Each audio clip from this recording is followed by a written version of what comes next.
देखिए, हम लोग अपनी गणतंत्र को एक तरीके से जानी मानी चीज को समझते थे कि हमारा है, ये कभी जाने वाला नहीं है। और आज हम लोग अब से जब से बैठे हैं, सुन रहे हैं और अपने अनुभव से जानते हैं कि हमारी गणतंत्र बहुत ही बड़े खतरे में है। उसकी ये आइडिया ऑफ इंडिया की हम लोग बात कर रहे हैं, ये आइडिया नहीं है, ये रियलिटी है। रियलिटी में लोग, जब गणतंत्र खत्म होगा, लाखों लोग मारे जाएंगे। पुलिस अभी मार रही है इन लोगों को, और सैकड़ों मारे जाएंगे। और ये इसको रोकना हम लोगों का कर्तव्य है। इसीलिए मैं यहाँ बहुत दिनों मैं कोशिश कर रहा हूँ हिंदी में बोलने की और हिंदुस्तानी में। और आपको मैं कुछ खास बातें बताना चाहता हूँ। देखिए, हमारी गणतंत्र कितनी अनोखी है, मैं आपको अपने शब्दों में नहीं कहना चाहता हूँ, मैं उनके शब्दों में कहना चाहता हूँ जो कि बिल्कुल बाहर के हैं और जो बहुत पहले कहे थे। ये थे president Clinton, president of the United states in 1994। जब प्राइम मिनिस्टर नरसिम्हा राव वहाँ गए थे, उनकी 1-to-1 मीटिंग हुई। उसके बाद दोनों ने प्रेस कॉन्फ्रेंस एड्रेस किया, मैं भी वहाँ पे था। प्रेसिडेंट क्लिंटन ने ये हिंदुस्तान के बारे में कहा। उन्होंने कहा, India is one of the world's greatest experiments in multicultural democracy. Their people have fought for 4 decades now, अब तो 8 दशक हो गए हैं। Now to keep their democracy alive under the most, और ये मैं आपको 2 सेकंड वो सोच के मैं कौन से शब्द इस्तेमाल करूं। उन्होंने कहा, under the most amazing challenges. इसके बाद उन्होंने और भी बातें कही, पर ये मैं कभी भूला नहीं है। और जैसे वो थोड़ी सी रुक के वो शब्द चुन के बोले, वो मेरे जहन से कभी गया नहीं है। मैं अपने गणतंत्र का इसका बहुत गौरव है मुझे कि ये हिंदुस्तान में है। ऐसे पूरी दुनिया में ऐसी गणतंत्र नहीं है, क्योंकि ये जैसे क्या कहते हैं हमारे आदित्य, सॉरी यार, बुढ़ापा आ गया मुझे। मैं 84 साल का हूं। आदित्य ने पहले ही कहा था कि हमारे ये क्या कह रहा था यार, मैं भूल गया। It is one of the most amazing phenomena. It is not there in many parts of the world. हाँ, This pluralist society. Multi. हाँ, ये मैं कह रहा था, इन्होंने थोड़ा जिक्र किया था। मैं एक बात खास की बात करना चाहता हूँ कि ये क्यों इतनी अनोखी है। और इसमें एक जो हम लोगों ने अभी तक जिक्र नहीं किया है, उसके बारे में कहना चाहता हूँ। इसमें मुसलमानों का क्या हाथ बन है हमारे इस गणतंत्र को बनाने का, क्योंकि उनको आजकल शत्रु बना के मोदी जी ऊपर चढ़ना चाहते हैं। और असलियत है कि इन्होंने जितना जब 12वीं शताब्दी से, बल्कि उससे पहले भी जबकि अरब यहाँ आए, उन लोगों ने जो चीज़ें लाई हैं हिंदुस्तान में, जिन्होंने हमारी संस्कृति को क्या संपन्न किया है, इसका जिक्र करना बहुत ज़रूरी है। क्योंकि हम एक हैं, और एक हैं क्योंकि हमने एक दूसरे को इतना ज़्यादा दिया है। मैं कहाँ शुरू करूं? अच्छा, मैं ऐसे सबसे पहले मैं ये कहना चाहता हूं कि देखिए, हमारे ये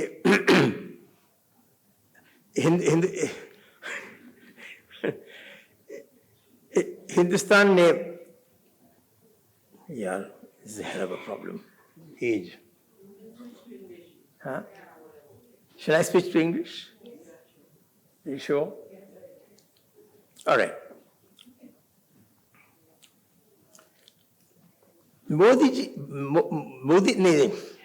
मोदी जी हमारे गणतंत्र को डिस्ट्रॉय कर रहे हैं। ये इसमें खासियत ये थी कि क्यों प्रेसिडेंट क्लिंटन ने ऐसे कहा, क्योंकि हम ये पहली नेशन स्टेट बनी है दुनिया में और पहली डेमोक्रेसी बनी है without war, without firing a bullet. ये महात्मा गांधी जी की देन थी और इसमें हिंदू मुसलमान सब शामिल थे। आपको याद होगा कि 1930 से 1946 तक कांग्रेस के प्रेसिडेंट मौलाना अब्दुल कलाम आजाद थे और आज तक इनकी पॉलिटिकल प्रेजेंस बहुत बड़ी है। और इसमें पर मैं आपको कुछ और एक और चीज बताना चाहता हूं। ये है कि ये जो सेक्युलरिज्म जो हमारी है, जो बनी है, ये अभी की नहीं बनी है और ये 12वीं शताब्दी के बाद नहीं बनी है, ये इवन बहुत पहले से आ रही है। ये क्या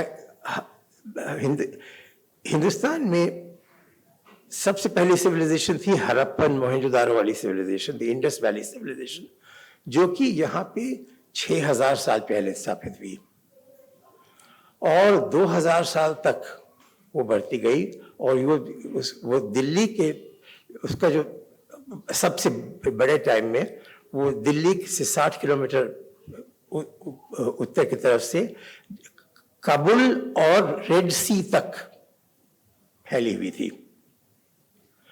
और उस इंडस वैली सिविलाइजेशन में आपको मोहनजोदारो में 8 लेयर्स शहर के हैं और पहले 7 लेयर्स में एक भी शस्त्र कहीं नहीं है। वेपन्स, स्पीयर, तलवार, भाला, कुछ भी सिर्फ 8वें लेयर पे में मिला, वो आखिरी में। और शायद उस वक्त तक उनपे औरों से हमला हो रहा था, इसीलिए 2000 साल तक हड़प्पन सिविलाइजेशन थी। उसमें लोग लड़ाई हुई ही नहीं, इसका सोच ही नहीं था। उसके बाद हम लोग सोचते हैं कि मुसलमान आके इन्वेड किए। उस 15वीं शताब्दी जीसस क्राइस्ट के पहले से 5वीं शताब्दी तक, माने उस 1000 साल में 59 ऐसे इन्वेजन्स हुए हैं। इन्वेजन नहीं, लोग ट्राइबल लोग हिंदुस्तान के अंदर आए हैं और ये अलग अलग बस के इनके वंश बने हैं। 59 वंश गिने गए हुए हैं उस वक्त तक। और 5वीं शताब्दी यीशु क्रिस्त के पहले तक इनके 16 महावंश बन गए थे और ये किंगडम्स भी थे और ये रिपब्लिक्स भी थे। सबसे बड़ी डेमोक्रेसी और सबसे पहली डेमोक्रेसी उसी वक्त की, जबकि एथेंस में, ग्रीस एक छोटे से शहर में डेमोक्रेसी हो रही थी, उसी तरीके की एग्जैक्टली उसी बेसिस पे 300 प्रांत छोटे वंशों के को मिलके वैशाली में एक बड़ा डेमोक्रेसी बना था। वो पूरे नॉर्थ बिहार और सदर्न नेपाल में फैली हुई थी और वो कई 100 साल चली। हमारे गणतंत्र भी असल में हम लोग एथेंस, ग्रीस से ज्यादा हम लोगों ने शुरू किया। और इसके बाद जब हमें इसका बहुत गौरव होना चाहिए। जब आर्य हम लोग हिंदू धर्म को सोचते हैं कि सिर्फ आर्यों से आया और वेद में देखते हैं, पर असलियत है कि हिंदू धर्म भी बहुत, उसका एक बड़ा हिस्सा वो हड़प्पन सिविलाइजेशन से आया और वो सिविलाइजेशन कभी खत्म नहीं हुई। जब नॉर्थ वेस्ट में बारिश कम होने लगी और लोग वहां पे रह नहीं पाए, वो कोस्ट के एक तो ईस्ट की तरफ गए और दूसरा वो कोस्ट माने समुद्र के तट से घूम के तो तमिलनाडु में, और मैं भी सोचता हूँ कि कलिंग में भी इन्हीं की सिविलाइजेशन जाके बसी, और ये बहुत बड़े सिविलाइजेशन थे। और आपको, और वो अपने धर्म को लेके गए वहाँ। मैं आपको एक छोटी सी इसकी चिन्ह बताना चाहता हूँ। सन 1998 में मैंने एक एशिया सोसाइटी में न्यूयॉर्क में एक एग्जीबिशन देखा था, जिसमें कि वो पूरा हड़प्पन सिविलाइजेशन पे था, और उसमें उन्होंने दिखाया कि इनके जो कब्र थे उनमें औरतों की छोटी छोटी माने पुतलियां मिट्टी में बना के गाड़ते थे, मर्द के औरत के जैसे जो भी हो। औरतों की पुतलियों में और बहुत में उन्हें बाल के पार्टिंग में बीच में आज तक उन्होंने वहां सिंदूर पाते हैं। उनको सिंदूर लगा के उनको पुतली को उनके साथ गाड़ा गया था। अब मैंने भी देखा तो मैं बिल्कुल सहम गया। जैसे कि सिंदूर 4000-5000 साल पहले, तब मुझे समझ में आया कि मैं सोचने लगा कि हमारी अलग अलग सिविलाइजेशन नहीं थी, एक ही सिविलाइजेशन थी। और जो उसमें जब मुसलमान आए वो तो सिर्फ आखिरी में आए, और उसी तरह से बसे हिंदुस्तान में, और उसी तरह शामिल हुए हम लोग बाकी लोगों से, जैसे कि पहले के जो लोग आए हुए थे वो हुए थे। और किस तरीके से वो हम लोग एक हुए, इस पर भी मैंने बहुत सोच किया था। और 2-3 खास बातें हैं। देखिए, लोग कहते हैं कि मुसलमान आए या हिंदू धर्म पर उन्होंने हमला कर दिया। असलियत है उन्होंने हिंदू आर्य इस संस्कृति को बचाया, और पूरी तरह बचाया, कंप्लीट नष्ट होने से बचाया। कब और कैसे? ये 1240 एडी और 1305 एडी के वक्त हुआ, जबकि हिंदुस्तान में मंगोल्स, चंगेज खां के मंगोल्स बार बार हमला किए थे। पहली दफा उन्होंने 1243 में किया। वो हमारे स्टैंडिंग आर्मीज तो हिंदुस्तान में कभी नहीं होते थे। ये लोग लाहौर तक पहुंचे, जहां लाहौर आज है, और सब लूट मार करके गए। तब वो फिर आना चाहते थे। उस वक्त सुल्तान थे बलबन, गयासुद्दीन बलबन। वो समझ गए क्या होने वाला है। उन्होंने अगले साल 1-1.5 साल में उन्होंने एक स्टैंडिंग आर्मी बनाई और फोर्ट्स बनाए, क्या कहते हैं, हिंदू कुश के नीचे, जैसे जहाँ हिंदुस्तान शुरू होता है खास। और अपने बड़े लड़के को जनरल बनाया, और उसके बाद जब तक इनके बड़े लड़के का 1286 में युद्ध में मृत्यु न हुआ, तब तक एक भी मंगोल इन्वेजन अंदर आनी पाई हिंदुस्तान में। उसके बाद कुछ माने तब्दीली हुई, यहाँ पे खिलजी डायनेस्टी आई। मंगोल्स बहुत तादाद में फिर 1304 में आए। उन्हें अलाउद्दीन खिलजी, जिसका कि नाम ये लोग लेके जैसे कि माने ये राक्षस रूप में इनको बना रखा है। अलाउद्दीन खिलजी के आर्मी ने इनको हराया। वो फिर 1305 में आए हैं फिर से मंगोल, और भी तादाद में। और इस दफा सुल्तान ने कहा कि इनको छोड़ो मत, कुछ जाने मत दो। पहले ट्रेडिशन होता था कि जब वो कैप्चर हो जाते थे वो उनको रिहा कर दिया जाता था, घर जाओ। इन्होंने कहा इस दफा सबको मारो। तो इनको उसके बाद जिन को पकड़ा है उनके पीछा किया, जब जा रहे थे इनको पकड़ के मारा गया। उसके बाद मंगोल कभी हिंदुस्तान की तरफ नहीं गए। उसके बाद ही वो लोग यूरोप गए, और जो वहां पर जो नष्ट हुआ इनके सिविलाइजेशंस को आप कहीं और के इतिहास में पढ़िए, पर हम लोग बचाए गए। इस बात को कोई नहीं बोलता है। क्यों नहीं बोलते हैं बताइए मुझे।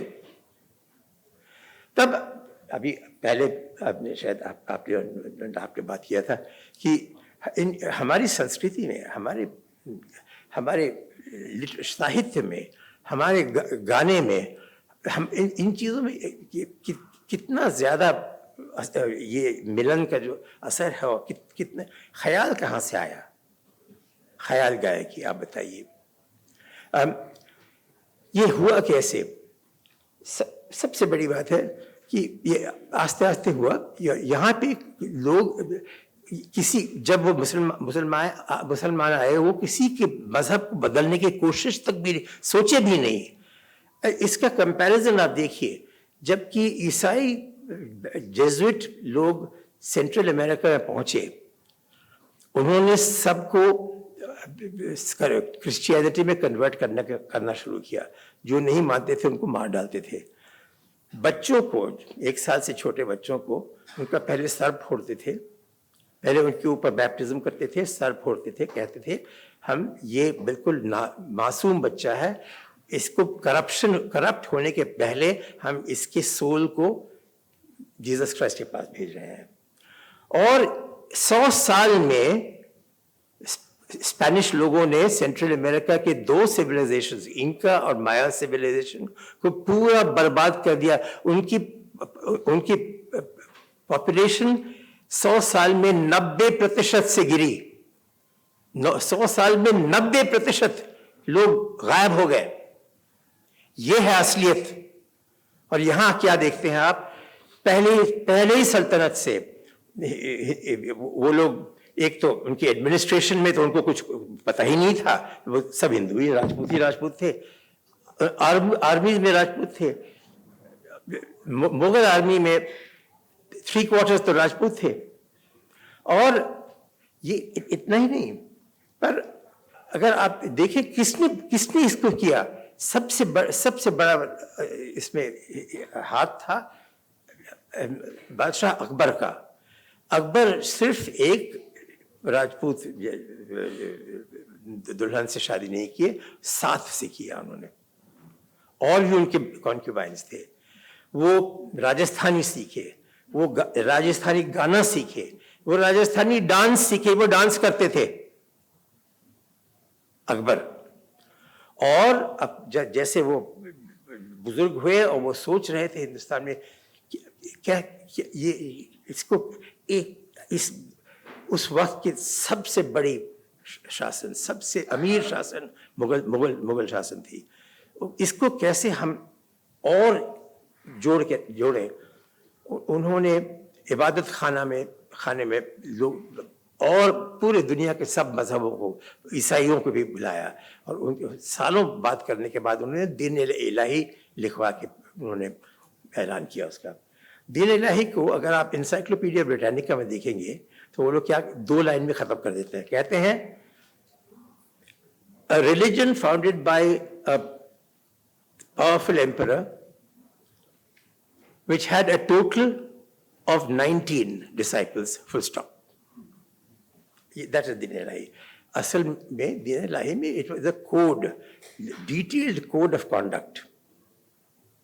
और इसमें आपको देखना है क्या उन्होंने नहीं कहा। दीन इलाही कहते हैं कैसे उसके हर एक पॉइंट में आप अपने पड़ोसियों के साथ, अपनी दुनिया के साथ, अपने शासन के साथ आप किस तरीके, आपका करेक्ट बर्ताव क्या है। उन्होंने ये कभी ये नहीं कहा कि ये this is an Islamic state. उन्होंने अपने मस्जिदों को और मुल्लों को कोई खासियत नहीं दी, उनका नाम ही नहीं है इसमें स्टेट रिलीजन है ही नहीं। ये हमारी असल संस्कृति है हिंदुस्तान की। और इसको अगर औरंगजेब न जीते होते, दारा शिकोह को आगे बढ़ा रहे थे। दारा शिकोह संस्कृत सीखे हुए थे, भागवत गीता का उन्होंने ट्रांसलेशन किया था। और वो उनका ये गोल था कि ये दीन इलाही को पूरे हिंदुस्तान में फैलाएं। बदकिस्मती है कि वो मारे गए और हमारी इतिहास बदल गई। पर हमें ये सब याद रखना चाहिए, हम लोग एक हैं और हम एक दूसरे के लिए लड़ें शुरू से आखिरी तक।